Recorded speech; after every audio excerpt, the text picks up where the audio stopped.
You ask Tiger to solve. This deals with linear equations with one unknown. The final result is x equals -60. Let's solve it step by step. Simplify the expression. Expand the parentheses. Simplify the arithmetic. Expand the parentheses. Simplify the arithmetic. Group all constants on the right side of the equation.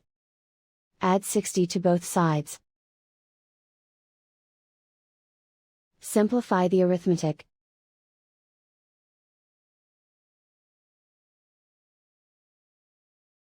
Convert the y into a positive number. Multiply both sides by -1. Remove the ones. Simplify the arithmetic. And so the final result is x equals -60.